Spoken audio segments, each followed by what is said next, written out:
Nadaljujemo kar v CTK-ju oziroma Centralni tehniški knjižnici Univerze v Ljubljani, od koder prihaja tudi kolega Mitja Vovk-Iskrič, ki nam bo predstavil mrežo občanske znanosti. Prosim. Ja, pozdravljeni. Danes bi vam rad predstavil našo mrežo občanske znanosti v Sloveniji. Malo kako smo začeli, kaj delamo, kako delamo in kaj potem tudi načrtujemo. Torej, če kar gremo, občanska znanost zdaj v zadnjih letih že precej poznate, upam, tudi knjižničarji. Se pravi, to je koncept znanstveno-raziskovalnega dela, pri katerem so na različne načine in tudi na različne vidike, v različnih oblikah, v raziskave same, vključeni tudi tako imenovani neprofesionalni raziskovalci oziroma občanski raziskovalci. Kdo so to? To so lahko kdorkoli, ali šolari, dijaki, študenti, člani različnih društev, predstavniki posameznih družbenih skupin, na primer upokojenci, predstavniki lokalne skupnosti, kjer se te raziskave odvijajo, in pa vsi ostali predstavniki zainteresirane javnosti, ki niso profesionalni raziskovalci, se pravi, večinoma niso plačani za to kot služba.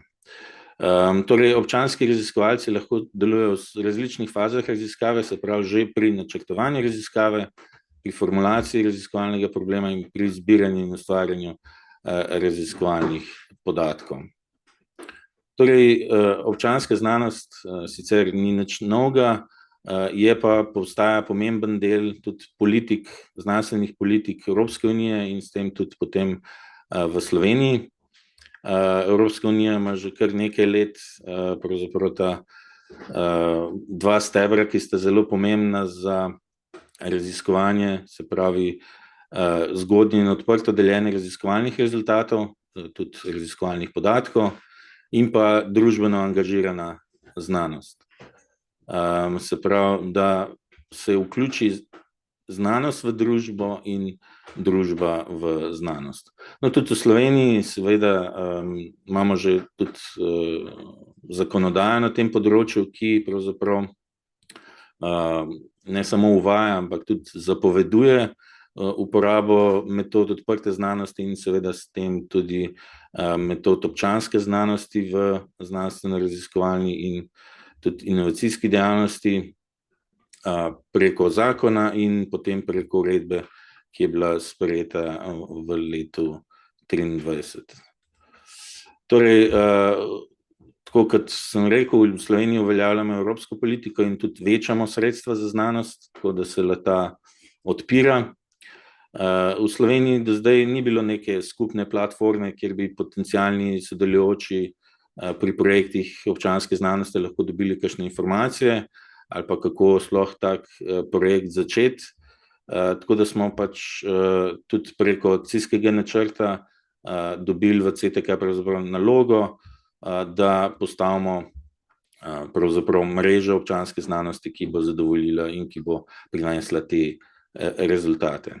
Se pravi, v CTK smo se odločili, da pripravimo spletno platformo, ki vsem zainteresiranim, se pravi, tako raziskovalcem kot splošni javnosti, nudi informacije o projektih občanske znanosti, se pravi, kakšni so, tudi kateri potekajo, in tudi seveda o drugih vidikih občanske znanosti. Se pravi, najprej smo mogli sploh poiskati, kdo so te deležniki, kdo sploh izvaja te projekte, kakšni so taki projekti v Sloveniji, in jih tudi povabiti na sodelovanje. Se pravi, pri iskanju teh obstoječih projektov se je izkazalo, da obstaja v Sloveniji kar precej takih projektov, ampak so v marsikaterem primeru kar skriti na kakšnih spletnih straneh fakultet ali pa inštitutov, ali pa tudi seveda strokovnih društev in združenj. Večinoma noben seveda ni pod tem imenom občanska znanost, se uporabljajo tudi druga imena, kot so participativna znanost, sodelovalna znanost, skupnostna znanost in podobno. Vendar smo zdaj pravzaprav tudi v skupnosti se odločili, da bomo uporabljali enoten ime občanska znanost, da bomo s tem izrazom pokrili vse te aktivnosti. Torej, vzpostavili smo portal citizenscience.si, Zdaj, zakaj citizen science v angleščini? Tudi zaradi tega, da poudarimo to mednarodni pomen takih projektov, in tudi citizen science je izraz, ki se pač uporablja po vsej Evropi. Je pa zanimivo, da tudi recimo mogoče v vzhodnji Evropi se tudi uporablja izraz občanska znanost tudi na poljskem, češkem, tako da to ni nek čuden izraz, ampak je splošno priznan izraz tudi v teh slovanskih jezikih. Torej, začeli smo v letu 2023, takrat smo začeli pač zbirati, kdo bi lahko sodeloval z nami, smo jih spraševali. No in prvi sestanek teh naših 13 partnerjev takrat je bil v poleti leta 2023. Takrat smo se dobili iz različnih inštitutov, iz inštituta Jozef Stefan, potem iz tudi kakšnih društev, iz Mestne knjižnice Ljubljana in drugih. No in takrat smo se potem na prvem sestanku pravzaprav izbrali nekega koordinatorico, ki je iz Mestne knjižnice Ljubljana. Smo pravzaprav iskali nekoga, ki ni iz CTK, da ne bi od CTK imeli, da bi mislili, da CTK vodi vse elemente, ampak ne, mi smo pripravljeni na sodelovanje z vsemi. No, izbrali smo, pravzaprav pomagali smo pa izbrati predlog takrat še za ambasadorko občanske znanosti, torej dr. Zarja Muršič, s katero še zdaj zelo tesno pravzaprav sodelujemo. In organizirali smo prvi dan občanske znanosti, potem konec leta, pred točno skoraj enim letom, ki je bil zelo dobro obiskan, imeli smo zelo zanimive avtorje in zdaj pravzaprav pričakujemo že naslednji drugi dan. O tem mogoče malo kasneje malo več. Torej, kaj so te ključni cilji naše mreže?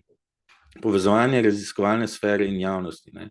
Mi kot visokošolska knjižnica smo idealno pozicionirani za to, da imamo kontakte z raziskovalno sfero, mi pač podpiramo tudi razne inštitute, kot so Nacionalni inštitut za biologijo in podobno, ki so pravzaprav, ki vodijo take projekte občanske znanosti in tudi seveda fakulteto in Univerzo v Ljubljani. Se pravi, da tukaj poznamo ta krog in seveda smo začeli povezovati javnost, se pravi obveščati javnost preko naše spletne strani in preko drugih dejavnosti.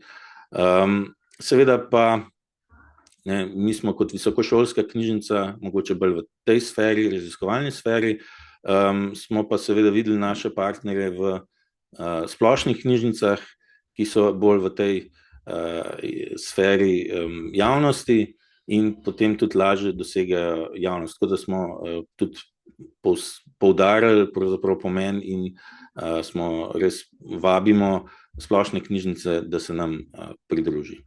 Zdaj, drugi cilj seveda je ne samo to sodelovanje, ampak povečevanje tudi znanstvene pismenosti v splošni javnosti, se pravi omogočanje pogojev, da lahko javnost razume, kako deluje znanost. Zdaj v tem času covida se je izkazalo, ne, da tudi lažne novice in tudi kakšna protiznanstvena iniciative se pojavljajo, in mogoče smo pač razumeli tudi to, da mogoče znanost ne razume preveč dobro, kako znanost deluje, in zato, če jim to pokažemo, bojo tudi lažje sprejeli te znanstvena dognanja, ne. In seveda zadnji cilj je pa, da tako kot delamo vsi knjižničarji, izboljšujemo svet, v katerem živimo. Torej, kdo so ti ključni deležniki, tako kot sem že prej omenil, raziskovalne organizacije, inštituti, razna društva, v Sloveniji je zelo veliko teh znanstvenih društev, tudi recimo bioloških društev, ki so zelo specializirana mogoče samo na neko vrsto živali in jih proučujejo in potem seveda delajo različne raziskave. Potem imamo tukaj upokojence, ki z Univerze za tretje življenjsko obdobje, s katero tudi knjižnice veliko sodelujejo, izvajajo tudi zelo zanimive in tudi zelo dobre tudi znanstvene projekte. Seveda knjižnice, tako visokošolske knjižnice, splošne knjižnice in tudi seveda specialne knjižnice in pa tudi sami posamezniki, ki so se nam pridružili, tudi ki radi sodelujejo v takih projektih in jih z veseljem sprejemamo tudi posamezniki. Torej, katere vsebine smo dali na ta naš portal? Prva stvar so novice, se pravi, imamo tudi sicer družabna omrežja, kjer pravzaprav tako objavljamo novice drugih naših partnerjev, objavljamo, kaj se dogaja recimo v mogoče teh evropskih zvezah za občansko znanost in drugih organizacijah in hkrati pač povezujemo, če nekdo od naših partnerjev kaj objavil, tudi to z veseljem poobjavimo. Potem imamo osnovne informacije o občanski znanosti, se pravi, da lahko na hitro pokažemo ljudem, kaj je občanska znanost in zakaj je koristna. Potem se trudimo, da bi tudi kakšne razpise, ki so namenjeni, vse se začne pri denarju, ki so namenjeni mogoče za podporo projektom občanske znanosti, tudi tukaj imamo povezave. Potem smo pripravili in še pripravljamo tudi priročnik za vodenje projektov, podobno, tako kot je prej Miro predstavil ta priročnik o odprti znanosti, mi pripravljamo priročnik za vodenje projektov občanske znanosti. Je sicer že v neki obliki objavljeno na naši spletni strani, ampak seveda tudi mi načrtujemo tiskano verzijo, da se jo boste lahko tudi v vaših knjižnicah predstavili svojim uporabnikom. No, nekje glavna stvar našega portala je ta katalog projektov občanske znanosti, kjer imamo, to si bomo tudi še pogledali, in pa koledar. Na koledarju potem zbiramo tudi kakšna, recimo, poljudno-znanstvena predavanja, ki se večkrat zelo kvalitetno izvajajo na kakšnih fakultetah ali pa tudi v kakšnih društvih, razni tudi včasih tudi kakšni upokojeni profesorji dajo zelo kvalitetna predavanja o znanstvenem delu, in take predavanja so običajno kar skrita in jih je težko najti, zato smo se odločili, da bomo take predavanja potem združili na enem mestu in jih ponudili javnosti v obliki koledarja. Potem se trudimo tudi z usposabljanjem, se pravi, radi povemo na različnih dogodkih, kaj je to občanska znanost, ali pa predstavimo naš portal. Bili smo tudi na kongresu ZBDS-ja in drugih tudi knjižničarskih dogodkih, upam, da ste naju s kolegom Tilom videli tam. Pridite, pocikajte nas za rokav, bomo z veseljem vam razložili vse, tako o mreži občanske znanosti, kot mogoče bolj kakšnih konkretnih projektih. Imamo tudi seznam neke odprte infrastrukture, se pravi, kaj lahko člani, partnerji ponudimo našim uporabnikom, se pravi pri projektih občanske znanosti, in pa imamo nek nabor, digitalno knjižnico, nabor dokumentov, publikacij na temo občanske znanosti, ki se tudi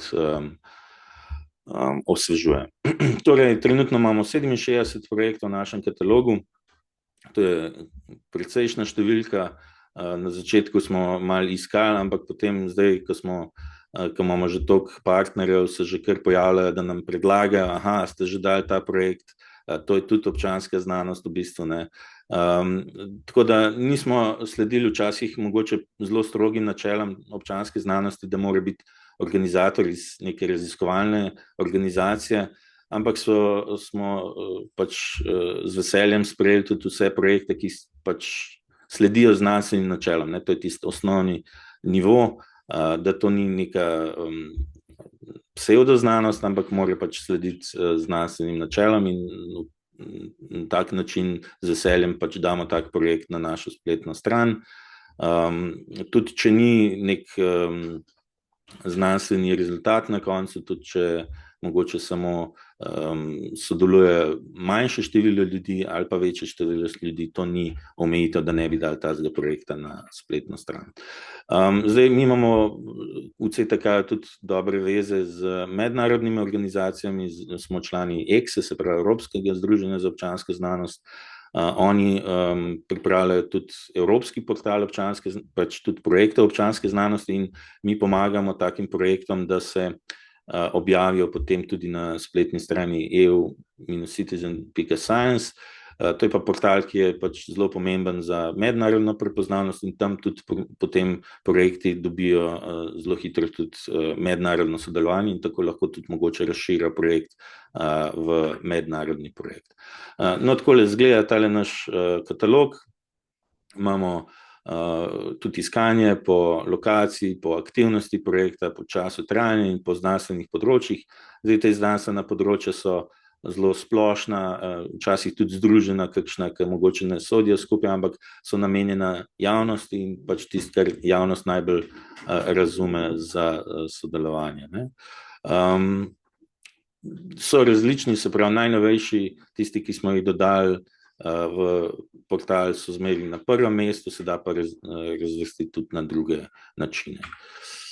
No, ampak danes bi mogoče rad še bolj poudaril, kako delujemo partnerji v naši mreži. Se pravi, mi smo res neformalna skupina zainteresiranih organizacij in posameznikov s skupnim ciljem delovanja na področju občanske znanosti. Torej, kdorkoli iz organizacije, tudi recimo iz Inštituta Jožef Stefan, se nam je pridružil, sodeloval na parih sestankih takrat, ki je lahko kaj prispeval. Če pa ni časa, pa ni nujno, pač, da si skozi na vseh sestankih. Se pravi, skupaj načrtujemo dejavnosti, kot so recimo iskanje novih projektov. Velikokrat se pogovarjamo o tem, tisti projekt pa še ni na našem portalu, ga je treba dodati, kdo je kontakt, dajte kontaktirati tistega, kaj recimo še paše na našo spletno stran in organiziramo te dogodke in usposabljanja seveda. No in zelo smo ponosni na to naše pravilo, da pravzaprav ne uporabljamo glasovanja, ne uporabljamo preglasovanja v kakšnih situacijah, ampak so vse odločitve sprejete sporazumno, se pravi, da vsi sodelujejo in potem pridemo do res tiste rešitve, ki je sprejemljiva za čisto vse. Zdaj, mreža ima trenutno 42 članov, zdaj od univerz, tako Univerza v Ljubljani kot Univerza v Mariboru je naš član, inštitutov, tako kot sem že omenil, Nacionalni inštitut za biologijo, Inštitut Jožef Stefan oziroma neki oddelki, tam so tudi naši partnerji, knjižnice, društev in posameznikov. Se pravi, noben ne potrebuje podpisati nobene pogodbe za to, da sodeluje z nami, ni nič drugega, kot samo to, da rabimo neke podatke o tej organizaciji, kontakt in opis in mogoče logotip, da pač lahko kontaktiramo tisto osebo. Tisto potem dodamo kontakt tudi na našo interno listo, kjer se obveščamo o morebitnih sestankih ali pa kjer lahko ljudje tukaj sprašujejo, kaj se dogaja. Zdaj, če mogoče še malo, koga vse iščemo kot partnerje, se pravi, tiste organizacije in posameznike, ki želijo sodelovati kot nosilci projektov, potem organizatorji tudi dogodkov in usposabljanj, če, tako kot sem prej rekel, so kakšne poljudno-znanstvena predavanja. Potem, če nudijo kakršnokoli infrastrukturo, tudi to je, ker imamo seznam infrastrukture, se pravi, naše partnerje pozivamo k temu, da bi svoje ali prostore ali opremo, ki jo imajo, dali na voljo tudi za projekte občanske znanosti. In pač zaželeno je, ni pa nujno, da sodelujejo tudi v delovnih skupinah. Imamo več delovnih skupin za promocijo, za knjižnice recimo posebej, tako pa za organizacijo tega dneva občanske znanosti, tako da ste vabljeni pač, da se nam pridružite kadarkoli. Zdaj, zakaj knjižnice? Knjižnice so izjemno pomemben člen pri promociji občanskega raziskovanja in pa povezovanju med znanstveniki in občanskimi raziskovalci. Se pravi, tudi predvsem splošne knjižnice so povsod po državi, imajo odlično mrežo tudi na podeželju in so tako zelo primerno mesto za iskanje teh občanskih raziskovalcev, se pravi splošne javnosti, ki želi sodelovati v znanstvenih raziskavah. Hkrati pa v drugo smer gre enako, pač poznajo lokalno orodje, lokalno okolje, ki že raziskuje in lahko pomaga najti povezave s kakšnimi raziskovalnimi ustanovami, ki lahko pomagajo pri dviganju kvalitete teh lokalnih raziskav. Zdaj, v naši mreži so že tudi splošne knjižnice, Mestna knjižnica Ljubljana, Mestna knjižnica Kranj, tudi knjižnica v Novi Gorici in Cankarjeva knjižnica Vrhnika. Zdaj spodbujamo vse, tudi ostale splošne knjižnice, da se nam pridružijo, in pa tudi ne samo splošne, ampak tudi specialne, recimo Biblioteka SAZU je naš član. Predvsem pogrešamo mogoče kakšne muzejske knjižnice in pa visokošolske knjižnice, se pravi tukaj je CTK in Univerzitetna knjižnica Maribor sodelujemo redno, ampak se nam lahko seveda pridružite tudi ostali. No, o tej infrastrukturi sem že povedal, se pravi, včasih je dovolj tudi, da ponudite samo prostore, če jih imate na voljo, kakšne ustvarjalnice so zelo pomembne za izvajanje takih občanskih projektov, ali pa pač kakšno programsko opremo, svetovanje in podobno. Zdaj, kakšni so načrti za prihodnost? Pričakujemo, da bomo v naslednjem letu pripravili izobraževanje za različne deležnike, se pravi predvsem tudi za knjižničarje, da bomo ta vodič natisnili tudi, da boste ga imeli lahko v knjižnici, da bomo intenzivno promovirali občansko znanost, da bomo imeli tudi še nek novičnik in da bomo pridobivali nove partnerje, se pravi knjižnice, muzeje, tudi občine in tudi privatni sektor. No, zdaj bi vas pa vse povabil tudi na naš dan občanske znanosti, ki bo, zdaj so prijave že zaključene, bo na voljo, da ga boste lahko spremljali preko spleta. Torej, dajte se nam oglasiti, naša ekipa v CTK-ju in tudi v naši mreži vas z veseljem pričakuje, pošljite nam mail, kontaktirajte nas na kjerkoli način, pa pač bomo začeli sodelovati z veseljem tudi z vami. Tako da, hvala. Mitja, najlepša hvala za predstavitev. Iz klepeta samo prenašam pobudo kolegice s portala Knjižničarske novice, da mogoče bi bilo zanimivo, če bi kakšne pomembnejše informacije, dogodke posredovali tudi kolegom na portal, da bi mogoče še bolj razširili vaše informacije. Tako je, ja, že zdaj tudi... Videla sem pa že s predstavitve, da spremljate portal, ker tudi ena slikca je bila s tem, ne? Tako je, ja. Si izmenjujemo tudi na družabnih omrežjih, si večkrat poobjavljamo kakšne novice, gledamo mi tudi tune novice in oni naše, tako da ja, ta izmenjava je... Ja, ta izmenjava poteka, pa veseli smo, da poteka in ne bo čim bolj intenzivna. Še enkrat najlepša hvala in tudi vam uspešno delo pri mreži občanske znanosti.